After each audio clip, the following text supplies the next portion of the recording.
أحد ولا يوثق وثاقه أحد يا أيتها النفس المطمئنة. Registration is in progress. Find us in Chira, Chitichifumba, Mulawa, Wakiso district, or contact us on both calls and WhatsApp 0757 802 211. Trust us with your kids. We are ready to serve you.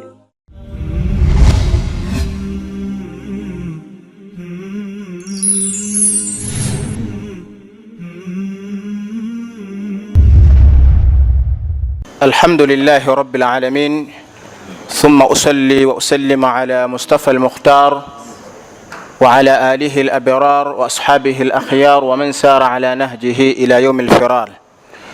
فيا إخوة الكرام، أوصي نفسي وإياكم بتقوى الله عز وجل، واعلموا يا عباد الله أنكم بين يدي الله موقوفون وبأعمالكم مجزيون وعلى تفريطكم نادمون.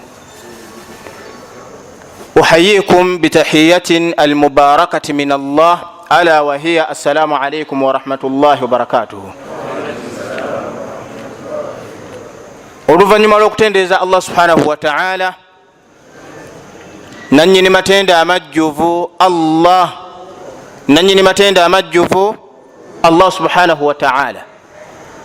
Ekigambo ekyo bulijjo bwe tuba tukyogera nga tukikkaatiriza nti nannyini matenda amajjuvu Allah subhanahu wa ta'ala atendebwa n'amatendo amajjuvu, ku lw'okubanga mu nsi abantu batendebwa n'amatendo agamu nga mu kugawulira gaagala okufaanagana n'amatendo agatendebwani Allah subhanahu wa ta'ala. Okugeza, tuyinza okusanga omukuumi asikali nga tumuyitaani mukuumi, si bwe kiri? Ne tusanga nti Allah subhanahu wa ta'ala tumuyita omukuumi, naye asikali akutte emmundu ali ku geeti ng'ayina waakuuma wonna, senga abasumagiddemu katono n'awulira ng'omusota gufubutuka oba gumutambulira ku kigere n'emmundu ye mu bulago, tadduka ekikumi akizuulawo n'akola ki? N'adduka, ng'ate bamutaddewo ng'omuki? Ng'omukuumi. Nabwe kityo n'abeera nti buli bukuumi bwa mukuumi yenna bulina we bukoma, okuggyako obukuumi bwani? Bwa Allah subhanahu wa ta'ala. N'abeera nga Allah atendebwa n'ebitendo ki? Ebijjuvu. Ng'era omusawo bwe tumuyita omuwonya, Allah subhanahu wa ta'ala ne tumuyita omuki? Omuwonya. Oyinza okutuuka mu ddwaliro nga wagenze ew'omusawo ajjanjaba olubuto, akuwe ku ddagala olw'okuba olubuto lukola ki? Lukuluma. N'obabuuza omusawo aliwa nti taliiwo, yagenze kulaba musawo nti kiki ekimuluma? Lubuto. Ng'omusawo w'olubuto anoonyani? Musawo waki? Wa lubuto. Ne kibeera nga kitegeeza nti Allah subhanahu wa ta'ala tetulina lunaku dwalibeera nti ekyo kyawonya ate naye kimuzinze ne kibeera kikola ki? Kimuluma. N'abeera nga Allah subhanahu wa ta'ala yusafu bisifati lkamal, atendebwa n'ebitendo ki? Ebijjuvu ebitayinaamu bukendeevu bwonna.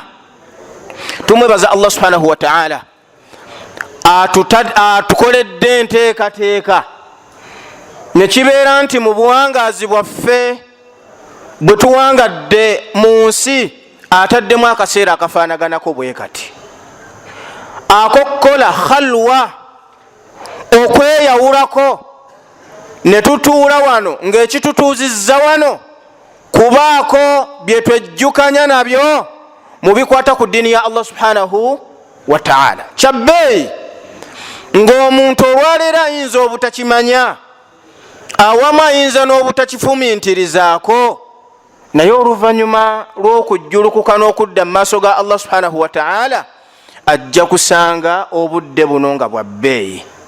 Omubaka Muhammadin sallallahu alaihi wasallam yagamba mu hadithi gyetumanyi obulungi ng'era okuŋŋaana kwaffe wano kwakwejjukanya si kwakuba nti tukola ki tusomesa. Yagamba nti wamajtama qaumun fi baiti min buyuti llah, abantu tebayinza kuŋŋaana mu nyumba muzimu ku nyumba zaani za Allah subhanahu wa ta'ala, yatiluuna kitaba Allah, ng'ekibakuŋŋaanyisizza okusoma kitabo kya Allah subhanahu wa ta'ala, wayatadarasuunahu, n'okusoma ebikikwatako, illa haffatuhum almalaika, bamalayika babakola ki bababikirira ebiwawaatiro. Wanazalat alaihim sakina, Allah n'abassaako n'obutebenkevu. Ebyo biyinza okuba ebitono mu mpulika y'omuntu. Wadhakarahum Allahu fi man indahu, Allah n'aboogerako eri abo abamuli okumpi nga bebaani bamalayika. Tusaba Allah subhanahu wa ta'ala atuteeke mu baddu be bamanyi, atuteeke mu baddu be bagenda okwogerako mu bamalayika nti abaddu bange fulani wa fulani gundi ne gundi bakuŋŋaanye emitiyana mu masjidi okubeera nti bejjukanya basome ku mateeka gange Allah subhanahu wa ta'ala. Mu kubakuutira ebyo byonna nga tetunnaba kutandika musomo gwaffe, mbakuutira okutereeza enniya zaffe. Buli mulimu gwonna omuddu gw'aba agenda okukola ng'agusuubiramu athawaabu min Allah, empeera okuva eryani Allah subhanahu wa ta'ala, aba ateekeddwa okusooka okuzimba enniya, ku lw'okubanga mu bifuna obuzibu mu bulamu bw'omuntu yenniya esobola okulwala. Imma fil bidaaya, kiyinza okuba nga erwalidde ku ntandika yaki ya mulimu, oba neerwalira mu makkati gaki g'omulimu, oba neerwala oluvannyuma lwaki lw'omulimu. Ng'era bwe kisoboka obulungi enniya esobola okujjanjabibwa fi bidayati al-amal, mu ntandikwa yaki y'omulimu, era nga bw'osobola nti ebadde erwadde oluvannyuma mu makkati n'ogitereeza n'ogenda mu maaso n'omuki n'omulimu, era nga bw'osobola okubeera nti ogijjanjaba oluvannyuma nga n'omulimu wagukoze eki wagumaze. So tutereze enniya zaffe mu kubeera kwaffe wano, tusobole okufuna empeera zaffe nga zijjudde buki bulungi, ku lw'okubanga omuntu okukola omulimu n'agufunamu empeera mu maaso ga Allah subhanahu wa ta'ala ateekwa okubeera nga aguzimbidde ku nsonga mmeka? 3. Ekisooka okubeera nga musiraamu, omulimu gwakoze nga muki nga musiraamu, okugufunamu empeera ku duniya ne kwani ne ku akhira, ku lw'okubanga abatalina password eyo ey'obusiraamu bakola bye bakola mu birungi, then Allah n'abawa ku mpeera zaabwe kuno ku nsi, abantu ne bamwogerako ne bamusiima ne bamwagala, byonna ne biggwerawa awo. Tusaba Allah tutte nga tuli basiraamu, Allahumma amin. Then omuntu ateekeddwa okubeera nga alongoosezza enniya ye mu mulimu ogwo gwagenda okukola. Omubaka Muhammadin sallallahu alaihi wasallam yatugamba mu hadithi ya Umar bin al-Khattab radiyallahu anhu, mu hadithi gye tumanyi obulungi, abaswannafu ebitabo abamanyi bonna, ye hadithi gye batandikirako okuteeka mu bitabo byabwe. Lwaki? Nti enniya yentandikwa ya buli ki mulimu gwonna. Egamba nti innama al a'malu binniyati wa innama likulli muri'i ma nawa, buli mulimu gwonna oba gwa ibada oba si gwa ibada oba kusiga bijanjalo oba kukola ki, buli muntu abaako kyamaliridde mu kukola ekyo, teri akola kintu gafulani. Kitegese bulungi? Omubaka Muhammadin sallallahu alaihi wasallam aga nti wa innama likulli muri'i ma nawa, omuntu kyamaliridde kyakola ki kyafuna. Mbakuutira bakadde bange tubeere nga tutereeza enniya zaffe mu lutuula lwaffe luno, oba oli awo lubeere ennunuzi yaffe yaumul qiyama. Oyinza okwesanga nti mu buwangaazi bwo bwonna toyinaamu kaseera kabbeeyi kogenda kusanga mu maaso ga Allah subhanahu wa ta'ala, kafaanagana kaseera kafaanaganako bwe kati. Mukubemu akafaananyi, abantu babasindikira messages nga babagamba nti banna NRM muyina olusisinkana ekyankwanzi, si bwe kiri?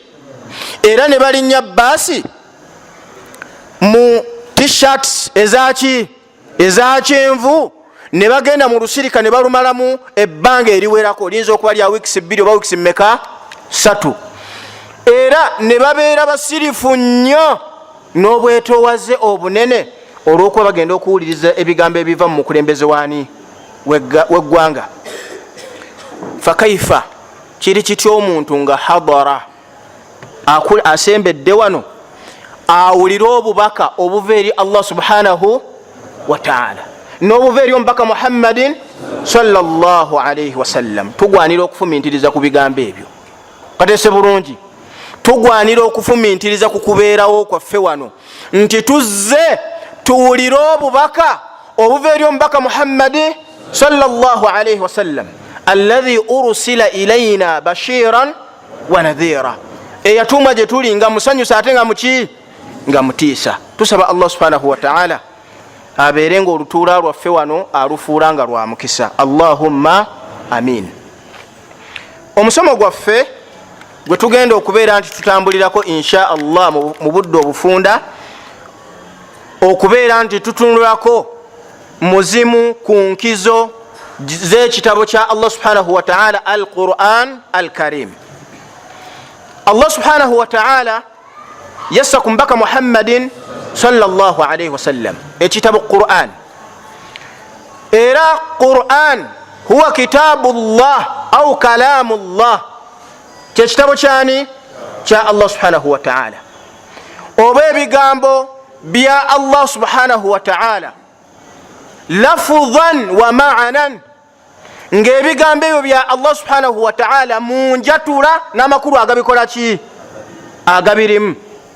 Anti waliwo ashabul afkari al-haddama, bannannyini birowoozo ebikyamu era ebimenyamenya, nga bagamba nti al-Qur'an makhluqa, Qur'ani ntonde buki butonzi. Allah yatonda butonzi kintu awo kitabo n'ebigambo ebirimu n'akiwa omubaka Muhammadi sallallahu alayhi wasallam, nga bagamba nti si bigambo byani bya Allah subhanahu wa ta'ala, era nga bagamba nti Allah tasobola kwogera.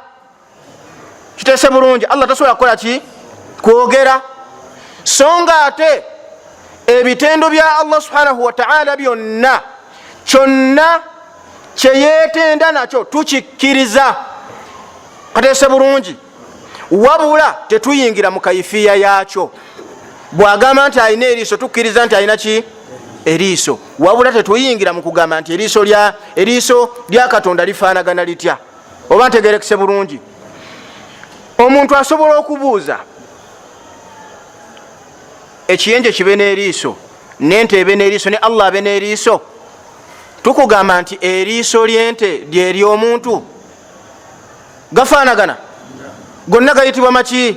Maaso. Wa amma enjawukana mu nfaanagana yaki yanjawulo. So ne Allah subhanahu wa ta'ala kyabagambye nti akiyina tukkiriza bukkiriza nti akikola ki, wabula tetuyingira mu ndabika yakyo na nfaanagana yakyo. Allah yaga nti wakallama Allahu Musa taklima, Allah n'ayogera ne Musa olwogera.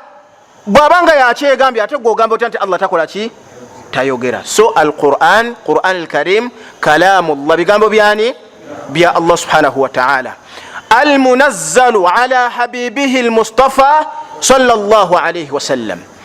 Ebigambo ebyo nga biyabissa ku mukwano gw'omubaka Muhammadin sallallahu alayhi wasallam biwasitati Jibril alayhi salam, nga biyitira ku Jibrilu kusasira kwa Allah kubeere gyali. Al-muta'abbadu bitilawatihi, ng'omuntu abeera abisomye afuna ki empeera.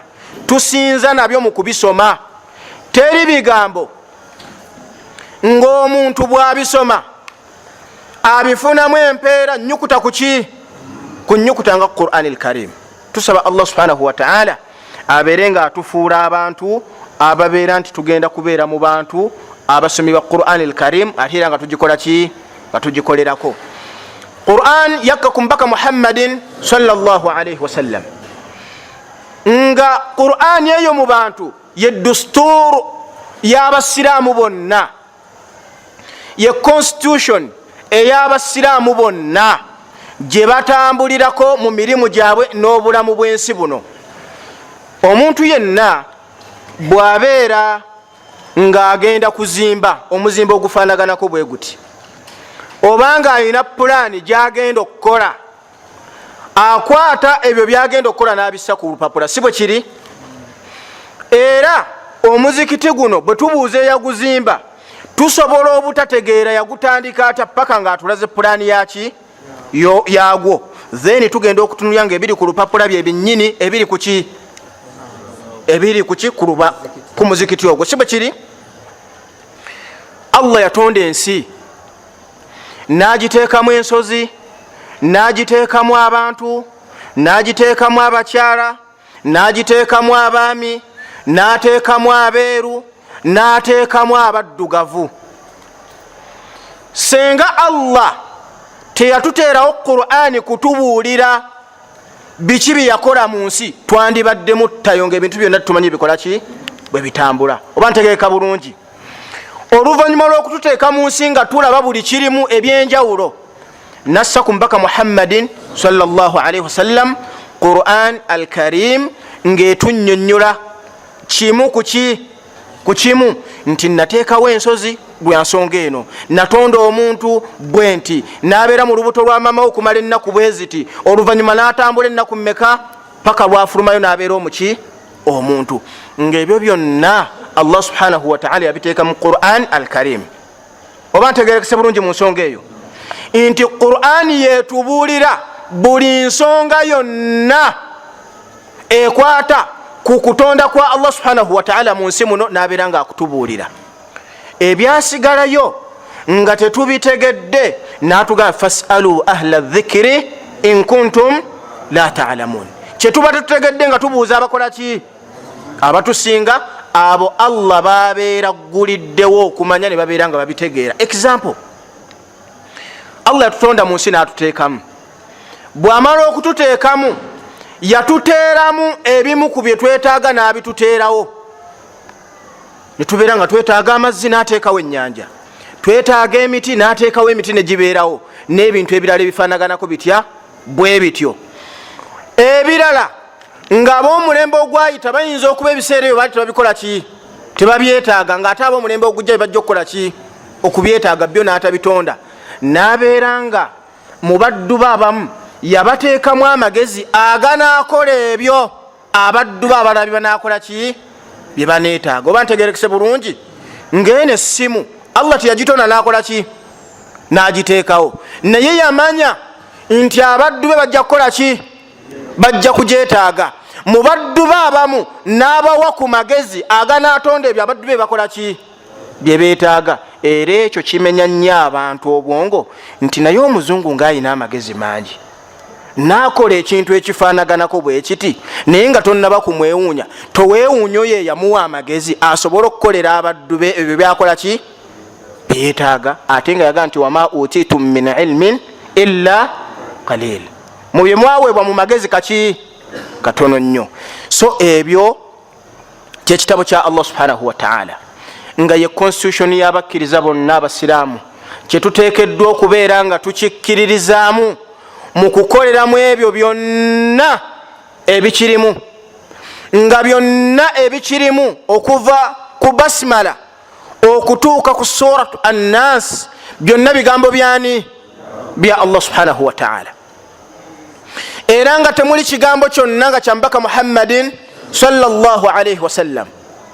Allah okutulaga nti si bigambo bya mubaka Muhammadin sallallahu alaihi wasallam, n'atugamba nti walau taqawwala alaina ba'd al-aqawil, senga ku ebyo bye twassa ku mubaka Muhammadin sallallahu alaihi wasallam yakola olukujjukujju n'ayingizaamu ebiki? Ebibye. La akhadhna minhu bilyamin, twandimukutte n'omukono ogwaki? N'ogwa ddyo. Thumma laqata'na minhu alwatin, oluvannyuma ne tumukuulamu omuswa gwaki? Gw'obulamu. Olw'okubanga nti mu bigambo bya Allah ayingizaamu ebitali byani? Bya Allah subhanahu wa ta'ala. Qur'ani yonna egwanibwa okuweebwa ekitiibwa ekijjudde ku lw'okubanga buli woogitunulako bwoti otunudde ku bigambo bya Allah subhanahu wa ta'ala. Tutunulire abantu nga twafiiriddwa omuntu nga yakutta olupapula oluliko obubaka bwa pulezidenti ne tumuwa n'entebe eyeeyawulidde ku lw'okubanga mu nsawo ye mulimu akapapula akaliko obubaka bwani. Fakaifa omuntu ng'akutta obubaka bwani bwa Allah subhanahu wa ta'ala lafudhan wa ma'anan, mu bigambo ne muki ne mu makulu.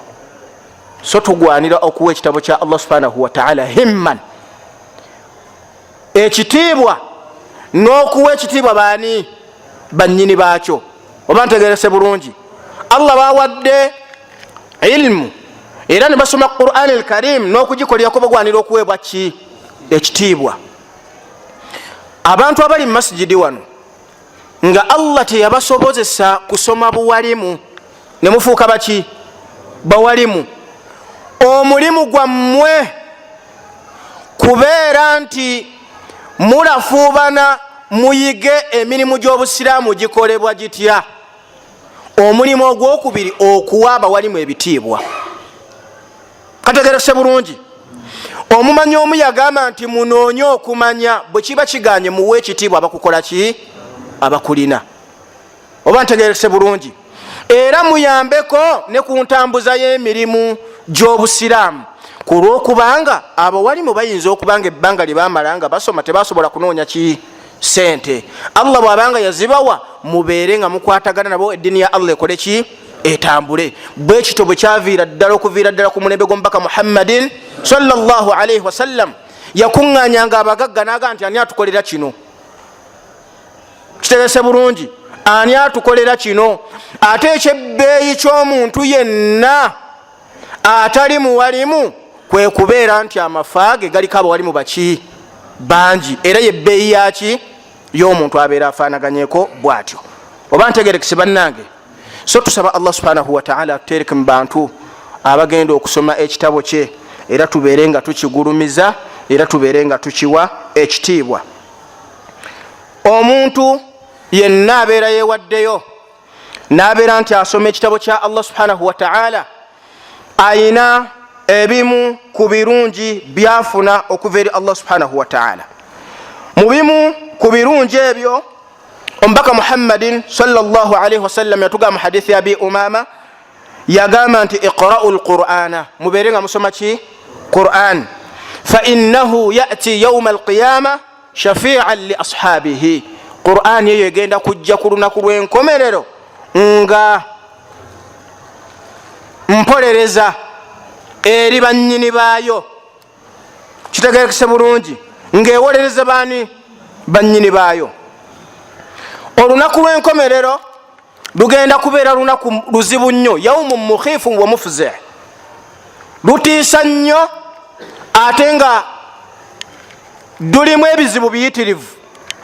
Omuntu yenna agenda okuluwona yoyo yenna ajja okuba nti ebintu bye byonna biri ttiiki. Agenda okwesiima owookubiri yoyo agenda okuba n'oyo yenna ayinza omumuteerayo akabega, ng'omuntu bw'ayinza okujja nga eri mu bantu abasoma ekitabo kya Allah subhanahu wa ta'ala, n'abeera nga ekitabo kya Allah subhanahu wa ta'ala kigenda kubeera nga kikola ki kimuwolereza. Okuwolerezebwa kw'olunaku lw'enkomerero kuli ku bulombolombo bumeka? Bubiri. Akalombolombo akasooka rida Allahu ala al-mashfu', kwe kubeera nti omuntu agenda okubeera nti awolerezebwa, bamukkiriza okubeera nti akola ki awolerezebwa, nga Allah subhanahu wa ta'ala bwe yagamba la yashfa'una illa liman irtada, tebagenda kuwolereza muntu yenna okujjako Allah gwali basimye babeere nga bakola ki nga bamuwolereza. Owookubiri, akalombolombo akookubiri kwe kubeera nga agenda okuwolereza bamukkiriza okukola ki okuwolereza. Akasooka okubeera nti gwe bagenda okuwolereza Allah amukkiriza bamukole ki bamuwolereze. Akookubiri okuba nti agenda okuwolereza bamukkiriza akole ki awolereze. Allah nga bwe yagamba mu Qur'an al-Karim nti yawma idhin la tanfa'u shafa'atun illa man adhina lahu ar-rahman wa radiya lahu qawlan. Omuntu yenna tagenda kuwolerezebwa oba tagenda kuwolereza okujjako Allah gwaliba akkiriza akole ki wa radiya lahu qawlan, era nabeera nga ensonga z'omuntu eyo Allah yazikola ki yazisiima. Kati wano omuwolereza yani mu hadithi y'omubaka Muhammadi sallallahu alaihi wasallam, omuwolereza yani la omuwolereza yani ya Qur'an, nga bigambo byani bya Allah subhanahu wa ta'ala. Kibanga ekitegeeza nti Allah gwaba yakutadde dda kulwokubanga kigenda okuwolereza ate bigambo byani bya Allah subhanahu wa ta'ala, ng'obuvunanyizibwa ku bulombolombo obwo bubiri kubeera nti ofuuka omuntu wa Qur'an, nga omuntu wa Qur'an abeera mu mbeera za mirundi ng'ebiri. Ekisooka okugisoma, era ekivumirirwa omuntu okusenguka Qur'an. Qur'an esengukwa mu mbeera ya mirundi emeka? Okugisenguka mu kugikolerako n'okugisenguka mu kugikola ki mu kugisoma. Bameka muffe nga tulina Qur'an nga ziri mu nyumba zaffe, tulinda mu Ramadhani mu nnaku 10 erisembayo tuzikubeko enfufu tukole ki tubeere nga tuzisoma. Wallahi oba osenguse ekinene, oba osenguse ebigambo byani bya Allah subhanahu wa ta'ala. Ekyokubiri, Umar ibn al-Khattab radiyallahu anhu yabeeranga ne Qur'an mu nyumba ye, n'anoonyewo okugiteeka ne wakola ki ne wamubula, n'agiteekako mu kamooli, agenda okulaba tejjaawo, n'agikola ki n'agijjawo, n'agiteeka ku mmeeza, agenda okulaba tekola ki, nga buli wagiteeka alaba tekola ki tejjaawo. N'abeera nti yatuuka n'okubeera nti asula ng'agikoze eki ng'agikutte mu ngalo, paka we yalaamirwa okubeera nti la yukallifu nafsahu, agiteeka wonna watebenkerera nti eri mu kifo ki kituufu.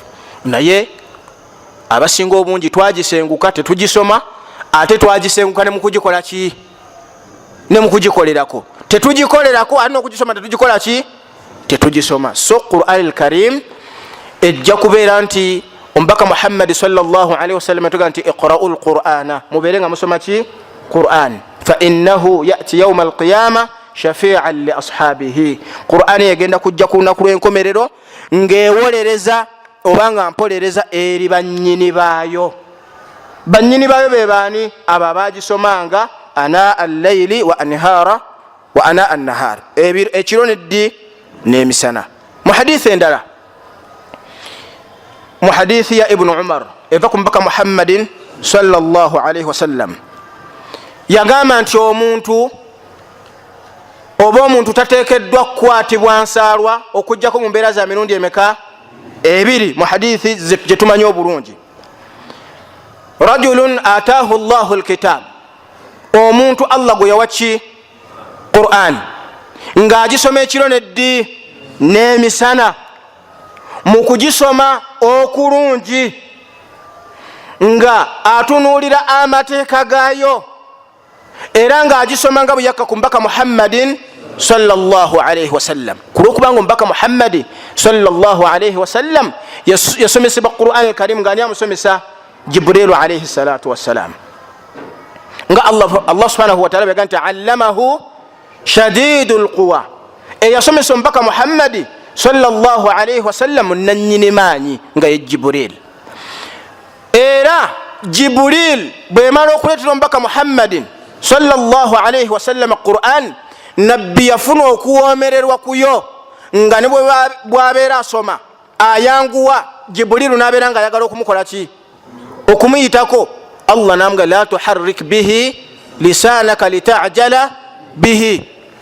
Bw'obeera osoma Qur'ani nga Jibrilu akusomesa, tokola ki topakuka, toyanguyiriza, obeere nga tuqati'uhu, tannaba kumalayo ate nawe n'obeera nga okola ki obeera nga omukutula. Inna alaina jam'ahu wa Qur'ana, Qur'ani eyo ffe twabeera nga twagiwadde Jibrilu, era ffe tubeera nti twagimusomesezza, era ffe tubeera ntugenda kugikola ki kugikusomesa omubaka Muhammadi sallallahu alaihi wasallam. Mu bimu ku byembakuutira oluvannyuma lw'okumaliza adhan kwe kubeera nti twettanira nnyo kola ki okwaziina. Kateese bulungi, abantu abamu tukitwala nti okugamba okwaziina babeera bakoze eki, bakunyoomye. Lwa imaamu omu baali mu mukolo, omusajja n'amugamba yaziina, n'amugamba ni gw'omanyiira, ogenda okulaba nze omulimu gwange nnakola ki, nnakwazina. Niyo mbaka Muhammadin sallallahu alaihi wasallam yagamba law ya'lamu nnasa ma fi nida, singa abantu baali bamanyi obulungi obuli mu kukola ki, okwazina. Wasaffu al-awwal, ni layini ekola ki, esooka. Thumma lam yajidu illa an yastahimu lastahmau, ne babeera nti bonna bakitegedde obulungi obukirimu, ng'okukifuna balina kusooka kuba kaki, kalulu. Kale akalulu bakakole ki, bakakube, buli muntu afune ku mukisa gw'okukola ki, gw'okwazina. Kategerekese bulungi. So imaamu bw'obeera ku masjidi, omwazinyi n'abeera nga takola ki, taliiwo, guba mukisa gwo kwolwo ng'ogukoze eki, ng'ogufunye ate gukozese buki, bulungi. Oba kategerekese bulungi. Mu kufunza obudde, omubaka Muhammad sallallahu alaihi wasallam yatulamira okubeera, era yatugamba nti omuntu takwatibwa nsaalwa okujjako mu bintu bimeka, bibiri. Omuntu Allah gwawadde Qur'an ng'agisoma mu budde obw'ekiro n'emisana, ate nga tulina kugisoma bulungi, kulw'okubanga n'omubaka Muhammad sallallahu alaihi wasallam bwe yagezaako okubeera nti agisoma mu mbeera etaliyo Allah gy'agyagalamu, Allah yakola ki, ya muataba, n'abeera nga akimugaana, era n'amugamba nti fa idha qara'nahu fattabi' qur'ana. Jibuliru bw'amaliriza okusoma nga naawe okola ki, ng'olyoka osoma.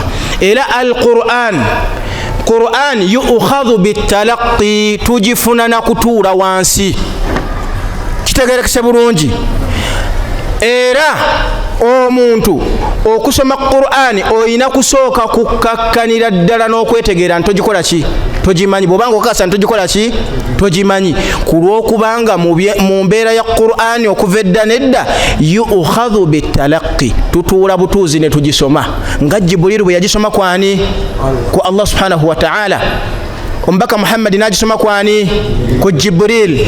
Bashabi rasulillah ne bagisoma kwani, ku mbaka Muhammad sallallahu alaihi wasallam. Bwe kito bwe kijja okubeera ila qiyami as-saa, bwe kito bwe kiteekeddwa okukola ki, okubeera kutuula wansi. Ne bw'obeera nga mu funuunu endala oli mulungi, naye nga mu Qur'ani olina obuki, obunafu, ejjuba ya funuunu ziri endala sooka ogikole ki, ogijjeko, osseeko yunifoomu y'obuyizi, otegeere ekitabo kyani, kya Allah subhanahu wa ta'ala, kwoyo gw'omanyi nti akirina ne bw'abeera ng'emyaka miki, mitono. Oba ntegerekese bulungi. Tusaba Allah subhanahu wa ta'ala ekyabeerenga akituwa. Omubaka Muhammadin sallallahu alaihi wasallam yatugamba mu hadithi ey'ekitiibwa naga nti inna lillahi ahlina, Allah alina abantu be. Allah alina abaki, abantu be. Mu bantu abali mu nsi bonna bantu baani, ba Allah subhanahu wa ta'ala. Niye aga nti inna lillahi ahlina, Allah alina abaki, abantu be. Bw'amala okukyogera basahaba ne babuuza wa man hum ya rasulallah, be baani abo? Omubaka n'abaga nti hum ahlul Qur'an wa khassatuhu, be basomi ba Qur'ani, ate nno si kyekyo kyokka, bali special mu maaso gaani, ga Allah subhanahu wa ta'ala. So tulafuubane tuyingire mu basomi baani, ba Qur'an, tubeere mu bakolera ku ki, ku Qur'an al-Karim, tufuuke abantu ba Allah subhanahu wa ta'ala bali ki, special. Omuntu yenna ali special aweebwa keyo eyaki, ey'enjawulo, abudaabudibwa olubudaabudibwa olwaki, olw'enjawulo. Bakadde baffe mukimanyi bulungi, bwe tubeera mu mikolo gyaffe eri, waliwo ba Sheikh Sebbumba abatuuka, abakola ki, abatuuka nga bali special ne bayisibwawo buki, buyisibwa. Kitegeeza bali special mu maaso gaani, ga Allah subhanahu wa ta'ala, bali special mu maaso gaki, g'abantu. Tusaba Allah abeere nga tuli special mu maaso g'abantu, ng'era tuli special mu maaso gaani, ga Allah subhanahu wa ta'ala. Ekyokukifuna tuteekeddwa kubeera nti twekwata ku kitabo kya Allah subhanahu wa ta'ala. Ekitabo kya Allah subhanahu wa ta'ala tekirina we kibeera omuntu n'atabeera nti yasinga obulungi. Mu bannabbi ba Allah subhanahu wa ta'ala bonna abasinga obulungi mbaka Muhammadi sallallahu alayhi wasallam. Ku bannabbi bonna ani yasiba Qur'an mbaka Muhammadi sallallahu alayhi wasallam. Emyezi 12 egiri mu mwaka, omwezi gwa Ramadhani gwe gusinga obuki obulungi. Mwezi kyo gwasibwa mu Qur'an, mwezi gwa Ramadhani. Omwezi gwa Ramadhani Lailatul Qadri yesinga obuki obulungi. Kiro ki ekyasibwa mu Qur'an? Qur'ani webeera wateekeddwa okubeera nti wakuba ekigo byonna ebikola ki kese bulungi. Era kyovola omubaka Muhammadin sallallahu alayhi wasallam yaga nti khairukum, abasinga obuki obulungi, man ta'allama al-Qur'ana wa 'allamahu, yoyo eyewaddeyo n'asoma Qur'ani n'ebigikwatako ate n'atakomawo n'agisomesa n'abakola ki n'abasigadde. Abamanyi abamu bwe babeera bavuunula hadithi eyo nga batugamba nti okugisoma obusomi tekimalira, gwe n'ogisoma n'otuula buki butuuzi, oteekeddwa okusomesa abaki abalala. Era ekyebbeeyi kyaffe abawali mu kusomesa ki bantu, era kyetwakuguka mu kusomesa baki.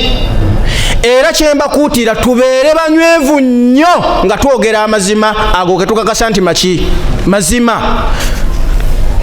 Senga omuntu ayina abaana, ayina abaki abaana bawera 5, mulimu looya, mulimu dokita, mulimu omupoliisi, mulimu omuki inginiya. Kirese bulungi. Senga abeera n'omwana we nga musawo n'alwala obulwadde, omwana oyo n'amuwandiikira empeke, ayinza okugaana okuzimira ng'omwana we yazimuwandiikidde nga yamuweerera n'asoma bulungi? Ayinza okugaana? Era abeera mumativu nnyo nti omwana wange yakoze eki. Omuntu senga aba n'omwana nga looya, ensonga ze zonna zimukwasa ez'amateeka n'abikola ki n'abimukolerako. N'omupoliisi n'ebirala ebifaanaganako bwe bityo. So n'abayina abaana nga bawalimu, tukkirize nti babeeko bye basobola okutukola ki okutulamulako bwe tuba tukakasa nti balina kyebakola ki kyebamanyi ku ddiini yaani ya Allah subhanahu wa ta'ala. Era eyo professional yaffe abawalimu, kubeera nti kyetumanyi tukyogera nga tutwetiitiridde ng'omusawo bw'atasobola kukuwandiikira ddagala likusanyusa ng'ate erituufu alikola ki alimanyi. Oba ntegeerekese bulungi? Ekyo kyewasoma kyoteekeddwa okubuulira omuki omuntu. Oba ntegeerekese bulungi?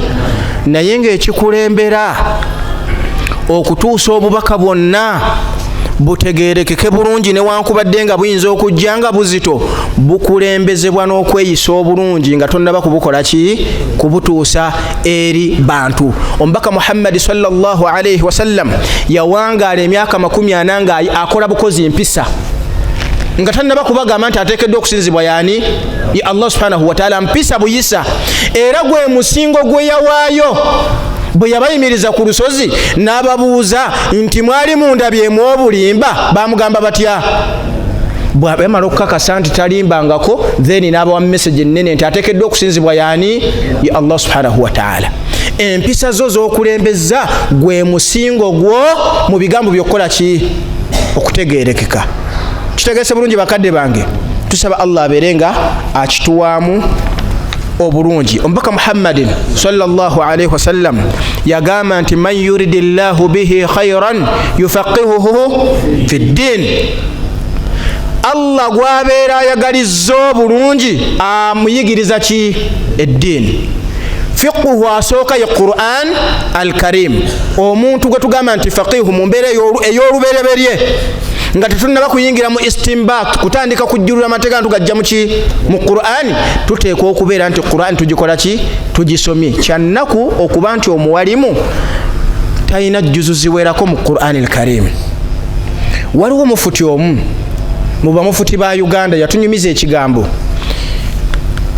Bagenda mu semina e Yemen, ebiseera ebyo nga batambulira mu ki mu gaali za mukka wansi na mmeeri, ng'emmeeri eyo yaba mufuti abavudde mu Afirika. Temuli muntu yenna atali ani kategerese bulungi.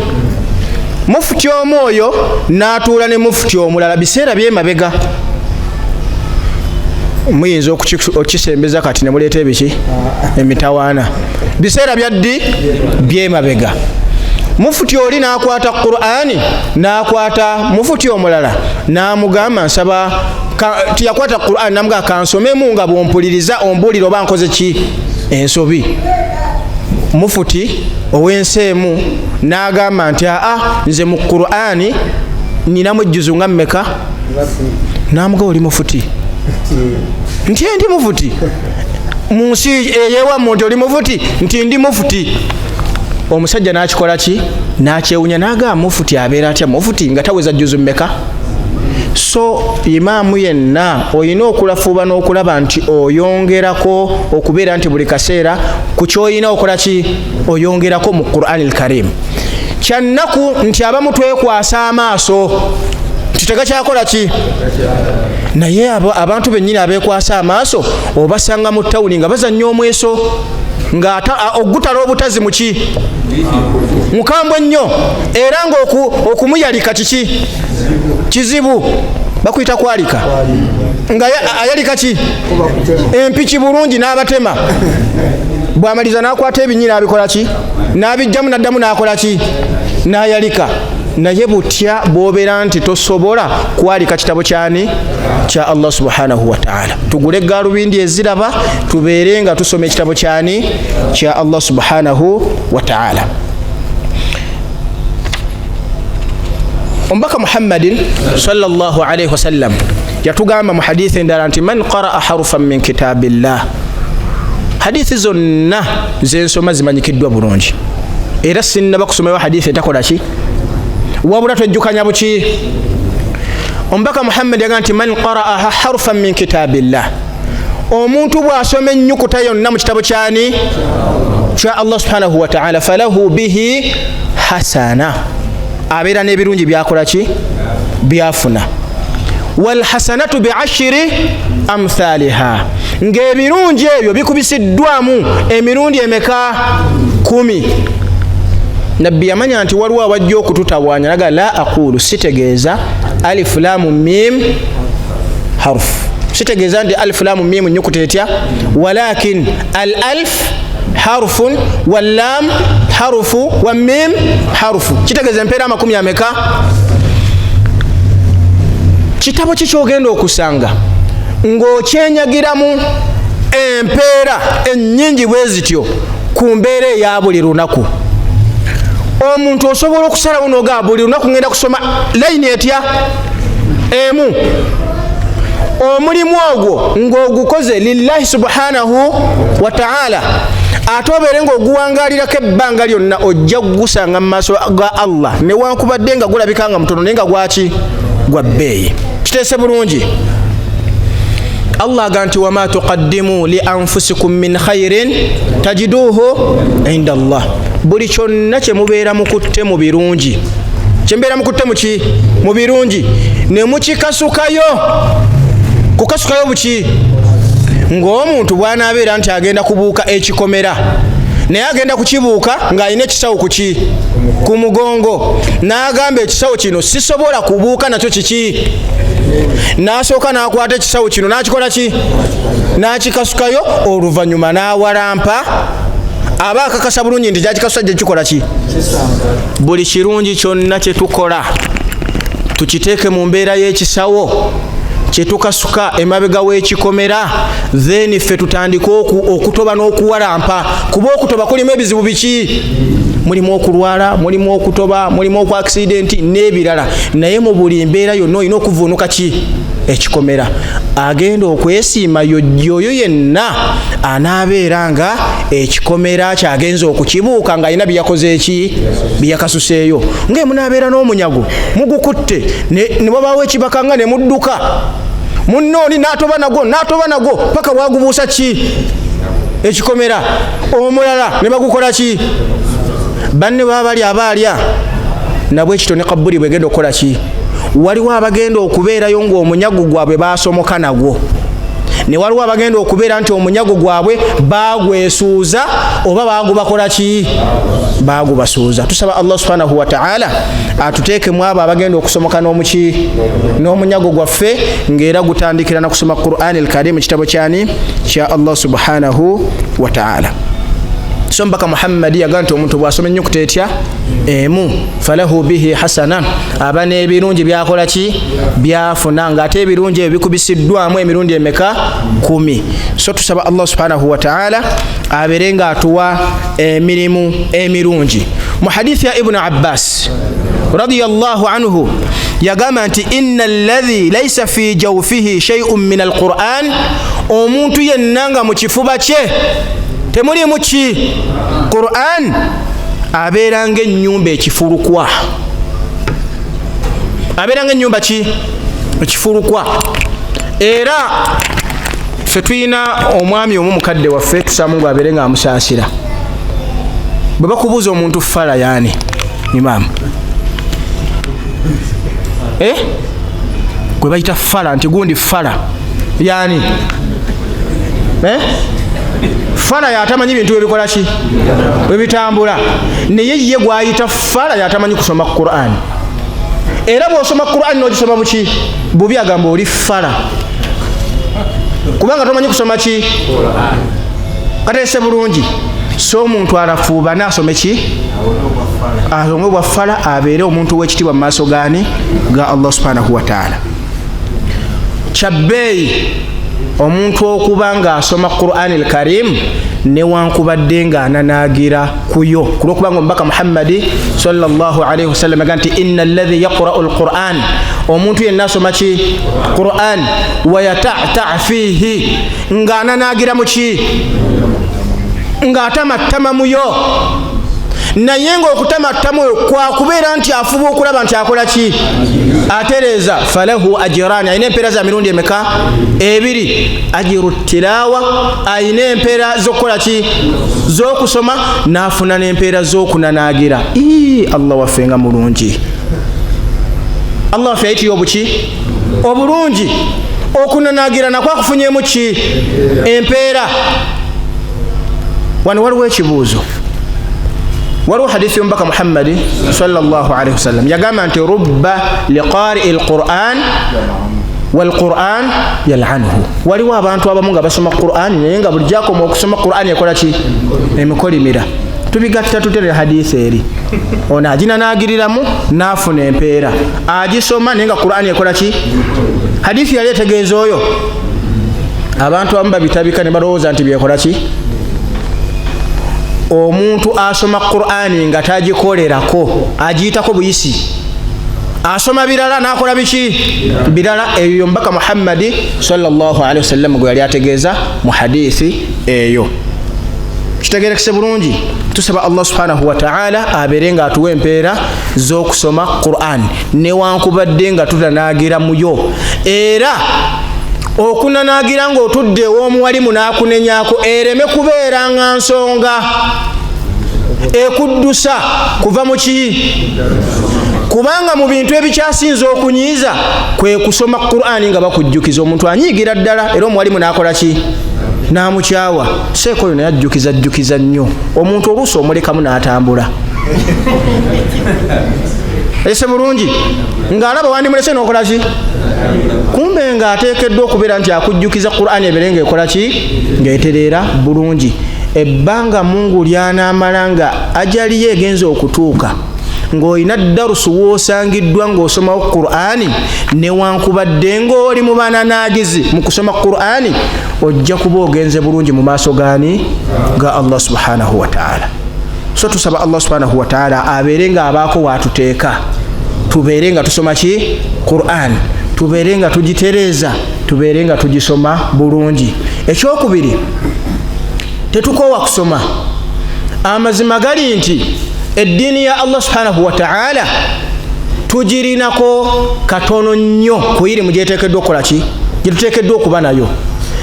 Togambanga nti nze nasoma nenkola ki, beera nga ssaawa 4 amatuugo maggule okulindirirayo irimu yonna gyenejja kasite neetabayyana nga ntuufu ng'obujulizi bulabise nti bulungi gigatte ku irimu gyokola ki gy'oyina. Togamba nti nze nasoma kino nembeera nga nakikola ki nakimala. Eddiini ya Allah subhanahu wa ta'ala yatandikira mu katundu katono nnyo ku mubaka Muhammadi sallallahu alaihi wasallam, n'asenguka n'ava e Makka n'adda e Madiina, ng'ate e Makka yakowoola ng'abantu muki si mu lwatu. Oluvannyuma e Madiina gye yatandikira okukowoola abaki abantu, era nga bwe yagamba nti inna al-Madina, mazima ekibuga Madina ta'kulu al-qura, kiri obwalo obukola ki obusigadde, kubanga obusiraamu okutandika okutambula bwe bwatandikira okukola ki okutambula. So obusiraamu bukyakola ki irimu ekyatambula. Tusaba Allah subhanahu wa ta'ala atuteeke mu bantu abalirede okubeera ntusoma eddiini ya Allah subhanahu wa ta'ala n'okukolera ku ebyo ebitulabikidde nti mazima gye tukola ki gye tuli. So omuntu atalina Qur'ani mu kifuba kye abeeranga ennyumba ki ekifurukwa. Era wano wembalaamirira okusomesa abaana bammwe Qur'ani. Oyinza okuba obuwalimu tewasobola kubusoma ne Qur'ani nga tewagikola ki tewagisoma. Lwana nnyo obeere ng'osomesa omwana ki Qur'ani. Era wano wentwalira omukisa okwebaza bakadde baffe bahaji abataddeyo obuvunaanyizibwa okusomesa abaana eddiini mu masomero gonna gye tugenze tusomera. Kati bwe babeera batikkidde abaana 100 ojja kusanga nga bahaji balinako abaana 50. Kabe kasinga oluusi bayingira ne mu 7 baseka ne babeera nga balinako 20. Tulwane nnyo bwe tubeera nga obuwalimu Allah butuwaddemu ebirungi era nga Allah bwe yatusiimira tubeere nga tubwagala ate tubeere nga kitulaamira n'abaana baffe. Omuyimbi omu eyali omuwalimu yagamba nti radina kismatul jabbalu fina, twebaza Allah yatulondera ekirungi. Lana ilma, tuyina ki elimu, wal a'da malan, naye balabe baffe bo balina ki nsimbi. So tukyagale tukyenyumirizeemu ate tukyagalize n'abaana baffe. Yagamba nti allimu abnaakum alquran, musomesa abaana bammwe ki Qur'an, fa inna Qur'ani sayuallimuhum kullu shay. Qur'an ejja kubasomesa buli kintu kyonna gwe kyewandiyagadde okubeera nti okola ki omusomesa. Kategerese bulungi, omwana bw'omusomesa Qur'ani obeera omutadde nti abeera obwongo bwe Allah abugazizza nga busobola okwefunira buli kyonna ekyetaagisa mu muntu okubeera nti abikola ki akimanya ku nsi kuno. So mu mbeera efaanaganako bwetyo tusaba Allah subhanahu wa ta'ala abeere nga atuteeka mu baddu be abasoma Qur'ani al-Karim. Omubaka Muhammadin sallallahu alayhi wasallam huwa a'zamu nnas, yali asinga okubeera nti mu bantu ayina ihtimam ennene ku kusoma ki Qur'ani al-Karim. Era Hudhaifa ibn al-Yamani atunyumiza n'atugamba nti yasala n'omubaka Muhammadi sallallahu alayhi wasallam olunaku mu nnaku oba ekiro mu biro, n'abeera nti yatandika okusoma suratul Baqara, oluvannyuma n'asoma Ali Imran, oluvannyuma n'asoma Nisa, n'agenda mu maaso mu kiro kitya kimu. Omubaka Muhammadi sallallahu alayhi wasallam. Naye ffe abasinga obungi Qur'an tetugisoma hifudhan, era ne mutirawa tetugikola ki. So nga ate omuntu yandibadde alina wirdu muayyan, tayemutebe ekola ki emanyikiddwa kwatambulira mu nsoma yaki ya Qur'an. Yandibadde agisoma buli kumakya, lwakiri ne bweba layini etya ne wabeera nga akawungeezi asomayo layini etya emu. Haji omuntu yenna kiki ekikufuula bize ne kibeera nga ogamba nti siina budde bwaki, oba okutuddewo enkolagana nani ne Allah subhanahu wa ta'ala. Wa huwa a'zamu dhikr, era kwe kujjukira Allah okukyasinza okuba okwaki okwa waggulu ennyo. Qur'ani al-Karim ejjawo ham, ejjawo akanyigo wal huznu n'ennaku. Sheikh yenna tasobola kubeera nti amanya amakulu ga Qur'ani al-Karim n'abeera nti ayina ekimunakuwazza. Mukimanyi bulungi nti abawali mutulina ebizibu bingi ebimu nga byetooloddemu ffe muki mwennyini naye tasobola kufuna kizibu n'abikkula peegi mmeka 2 n'azisoma n'azimalako mu peegi ezo 2 nga tafunyeewo Allah kyamugamba nti wandikoze kino. Oba tegerese bulungi nti peegi ezo 2 agenda ozikola ki?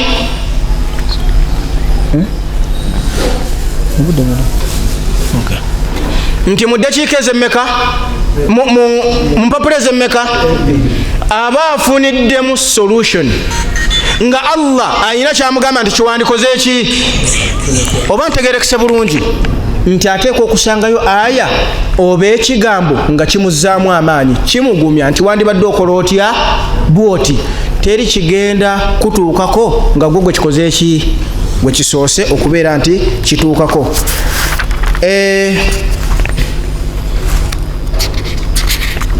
Mu Qur'an al-Karim mulimu mukumaliriza nga tumaliriza insha Allah subhanahu wa ta'ala omuntu aba agenda okusoma Qur'an al-Karim ateekeddwa okubeera nga muki mutukuvu nga bwe yaga nti Allah subhanahu wa ta'ala bega la yamassuhu tanzilu rabbil alamin, tekwatibwako okujjako muki omutukuvu.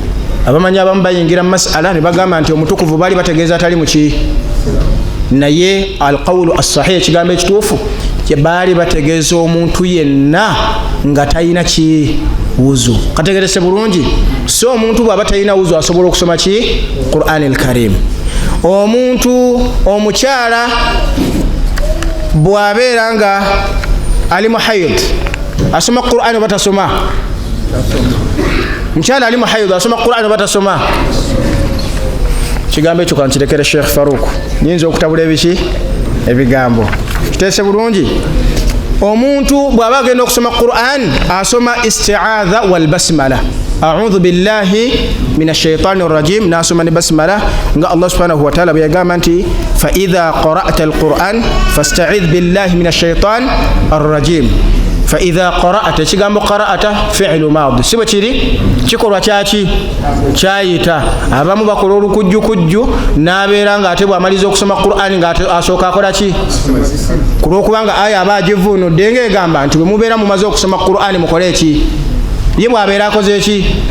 Kumbe Allah agamba nti wa idha aradtumul qira'a, bwe mubeera mwagadde okusoma ki, bwe muba mwagadde okusoma Qur'an. Enjogera eyo mpitirivu mu Qur'an, aya ya wuzu. Allah agamba atya bwe tuba twagadde ogenda okukola ki? Wa idha qumtum ila sola, bwe mbeera muyimiridde ogenda eri eswala oba okusala ki eswala, mubeere nga faghsilu wujuhakum wa aydiyakum ila almarafiqi. Wuzu tugifuna tumaze kusala, sekyo tubeere nga tukikola ki, nga tukitegeera insha Allah subhanahu wa ta'ala. Sijja kubeera nti mpanvu y'obudde mbeere nga nsukkakaawo, nenga nas'alu Allah subhanahu wa ta'ala an yaj'alana min ahli al-Qur'an. Tusaba Allah subhanahu wa ta'ala abeere nga atuteeka mu bantu baki ba Qur'an al-Karim, ate abeere nga atuteeka mu bantu abeera nga bagikolerako. Wa sallallahu ala sayyidina Muhammad wa ala alihi wa sahbihi wa sallim, walhamdulillahi rabbil alamin.